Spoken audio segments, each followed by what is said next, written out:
आज की ये कहानी पश्चिम बंगाल से। पश्चिम बंगाल में एक डिस्ट्रिक्ट है, हावड़ा डिस्ट्रिक्ट। हावड़ा ब्रिज के नाम से ये जगह मशहूर है। इसी डिस्ट्रिक्ट में एक जगह है उलुबेड़िया। ये कहानी इसी उलुबेड़िया इलाके से। यहाँ पर एक थाना है, राजापुर थाना। ये घटना इसी थाने की हद में होती। कहानी पश्चिम बंगाल और झारखंड से जो हाईवे, यानी कोलकाता और झारखंड हाईवे जो, ये इसी हाईवे पे घटना घटती। होता ही है कि एक फैमिली, जिस फैमिली में एक आदमी और उसकी वाइफ और उसकी एक बच्ची होती। बच्ची की उम्र 2.5 साल होती। ये झारखंड के रांची से कोलकाता आ रहे थे।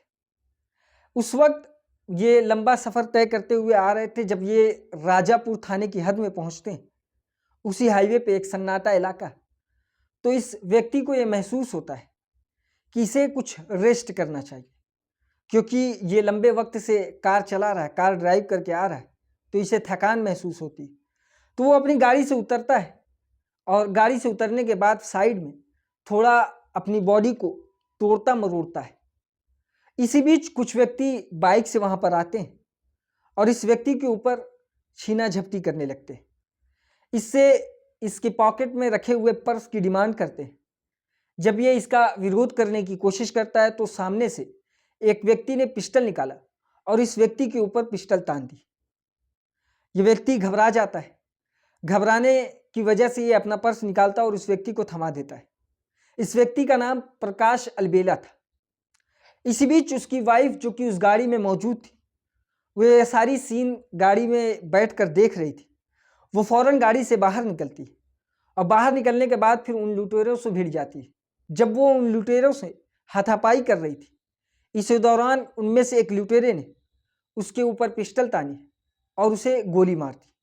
पॉइंट ब्लैंक रेंज से इस महिला के ऊपर लुटेरे गोली चलाते हैं और उसके सर में ये गोली लगती है, जिसकी वजह से उसके दिमाग का कुछ हिस्सा, उसके भेजे का कुछ हिस्सा भी वहां पर गिरता है और खून की एक धार शुरू हो जाती है। देखने में, समझने में ये समझ में आ चुका था कि अब इस महिला की मौत हो चुकी। जैसे ही ये गोली चलाते हैं, लुटेरे वहां से फरार हो जाते हैं। अब उसका पति अकेले, उसकी बेटी 2.5 साल की उसकी गाड़ी में बैठी हुई, ये अकेले परेशान होता है। ये शोर मचाता है, इलाके के लोगों को आवाज़ देता है, लेकिन क्योंकि ये एक सन्नाटी जगह थी, इस वजह से कोई उसकी आवाज़ नहीं सुनता। वो काफ़ी परेशान होता है। वो उस बॉडी को, यानी उस महिला को अकेले किसी तरह से उठाता है और उठाने के बाद उस कार की पीछे की बेंच पर, पीछे की सीट पर इस महिला को लेटाता है और गाड़ी को ड्राइव करते हुए लगभग 8 किलोमीटर का फासला तय करता है। उसके बाद इसे दिखता है कि कुछ एक इलाका है जहाँ पर कुछ दुकानें, यहाँ पर उसे कुछ व्यक्ति नज़र आते हैं। वो उनके पास जाता है और अपनी साथ हुई घटना के बारे में वो उन सारे लोगों को बताता है। और वो ये कहता है कि उसकी पत्नी को कुछ लुटेरों ने गोली मार दी। अब वो हॉस्पिटल ढूंढ रहा है, आप हॉस्पिटल का पता बता दें। कुछ व्यक्ति ने उसे वहाँ से करीब एक हॉस्पिटल का पता बताया। ये अपनी कार को ड्राइव करते हुए हॉस्पिटल में जाता है। हॉस्पिटल में जाने के बाद फिर वो अपनी पत्नी के बारे में डॉक्टर्स को बताता है। डॉक्टर्स उसकी पत्नी की बॉडी को हॉस्पिटल में लेकर आते हैं और उसके बाद डॉक्टर्स जांच करने के बाद ये बताते हैं कि इस महिला की मौत हो चुकी है। जिसके बाद पति बदहवास हो जाता है। वो काफ़ी ज़्यादा रोने धोने लगता है।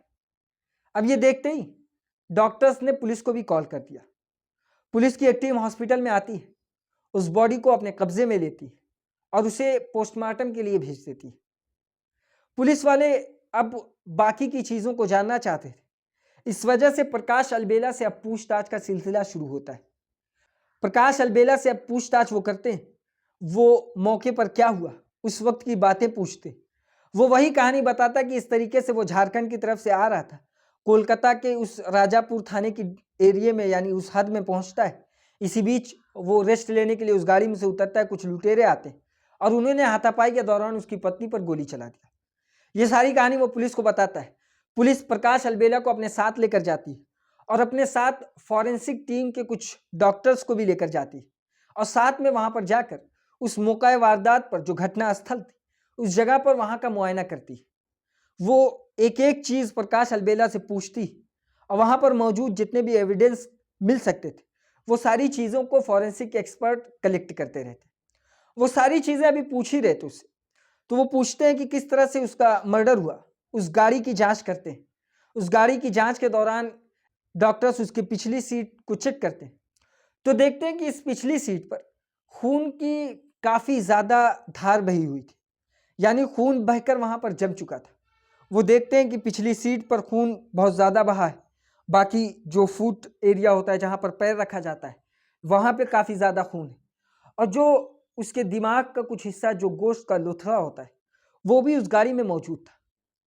पुलिस वाले डॉक्टर्स की सारी बातों को सुनते हैं और वही डॉक्टर से आगे की जांच करने को कहते हैं। फॉरेंसिक एक्सपर्ट अब गाड़ी की कायदे से जांच कर रहे थे, उस इलाके की चीजों को चेक कर रहे थे। इसी बीच पुलिस अब प्रकाश अलबेला से पूछताछ करती है कि तुमने किसी को आवाज नहीं दी। तो उसने कहा मैं बहुत ज्यादा चीखा चिल्लाया, लेकिन आसपास कोई मौजूद ही नहीं था जो मेरी आवाज सुनता या मेरे पास आता। पुलिस उसकी बात को नोट करती है और फॉरेंसिक एक्सपर्ट जब गाड़ी को पीछे से चेक कर रहे थे वो ये सारी चीजें मैच करते हैं। तो डॉक्टर्स ने पुलिस को ये बात बताई कि इस महिला का कत्ल असल में गाड़ी के बाहर नहीं हुआ बल्कि गाड़ी के अंदर हुआ है। ये बात जैसे ही पुलिस वाले सुनते हैं वो शॉक्ड होते हैं। उसकी वजह फॉरेंसिक एक्सपर्ट बताते हैं कि अगर ये कत्ल गाड़ी के बाहर होता तो खून की जो ज्यादा धार है वो गाड़ी के बाहर होनी चाहिए थी, उस रोड पर, जबकि वहां पर बहुत कम मिकदार में खून की धार है। दूसरी चीज, जो भेजे का कुछ हिस्सा है वो हिस्सा रोड के बाहर नहीं बल्कि गाड़ी के अंदर है। जबकि कोई भी ऐसा हाथापाई होती तो जो लुटेरे या कोई भी सामने वाला किसी को गोली मारता है तो वो सामने से मारता है। अगर पॉइंट ब्लैंक रेंज से मार रहा है तो भी वो सामने से मारता है, क्योंकि हाथापाई उसकी सामने से हो रही।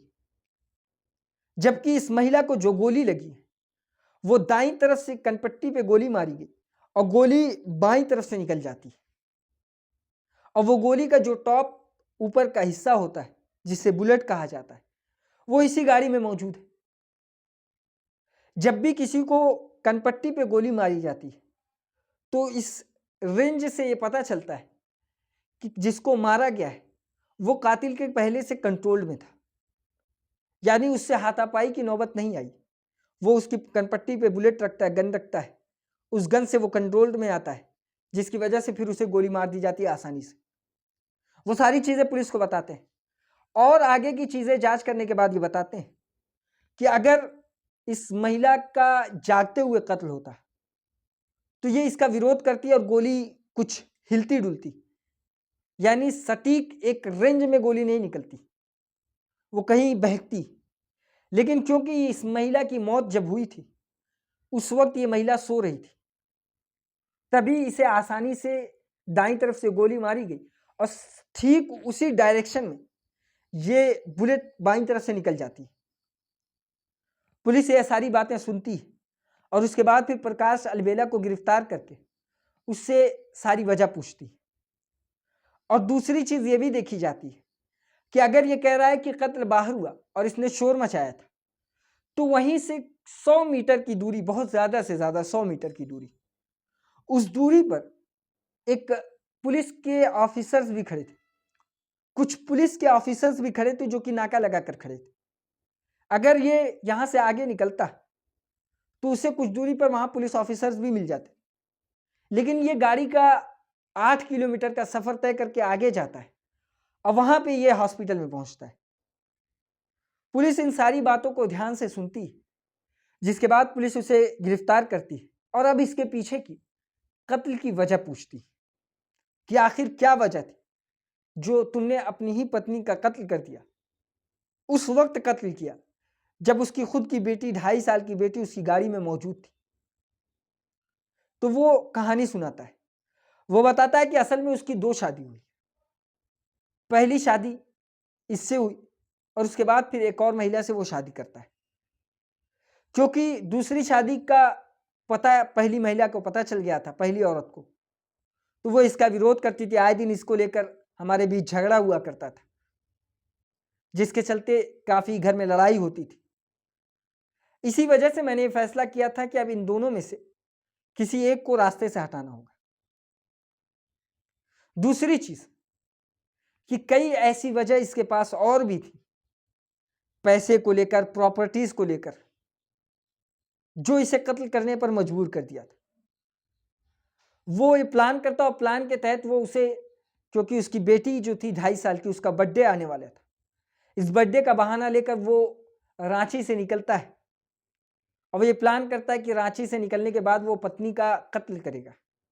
और फिर जब वो देखता है कि आसपास पूरा सन्नाटा इलाका है, वो वहां पर गाड़ी रोकता है और गाड़ी रोकने के बाद वो उसकी पत्नी जब सो रही थी तो दाईं कनपट्टी पे अपनी पिस्तौल को रखता है और गोली चला देता है, जिसकी वजह से उसकी पत्नी की मौत हो जाती है।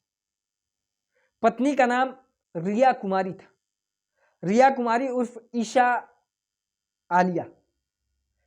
ईशा आलिया असल में एक यूट्यूबर थी, जिसके यूट्यूब पे अच्छे खासे सब्सक्राइबर थे, जिसके सोशल मीडिया प्लेटफॉर्म पे कई सारे फॉलोअर्स थे, लगभग लाखों की तादाद। वो कंटेंट क्रिएटर थे, लेकिन पति से बनती नहीं थी। दूसरी पत्नी को लेकर उसके बीच अक्सर झगड़ा हुआ करता। यही कारण बना जो उसने अपनी ही पत्नी का कत्ल कर दिया। और जो उसका पति प्रकाश अलबेला था, वो खुद एक फिल्म डायरेक्टर था। उसने अपनी पत्नी की कत्ल की स्क्रिप्ट पहले से तैयार कर रखी थी, किस तरह से वो कत्ल करेगा, किस तरह से वो ड्रामा करेगा और हॉस्पिटल जाएगा, ये सारी चीज़ों की स्क्रिप्ट उसने पहले से तैयार कर ली थी। लेकिन वो ये भूल गया था कि पुलिस जो है वो उससे बड़ी डायरेक्टर प्रोड्यूसर है, और पुलिस ने अपनी जांच में ये पता लगा लिया कि इसकी स्क्रिप्ट कितनी खोखली थी। ये थी आज की कहानी। इसी तरह की और कहानी सुनने के लिए हमारी इस वीडियो को लाइक करें, हमारे चैनल को सब्सक्राइब करें और बेल आइकन को जरूर दबाएं।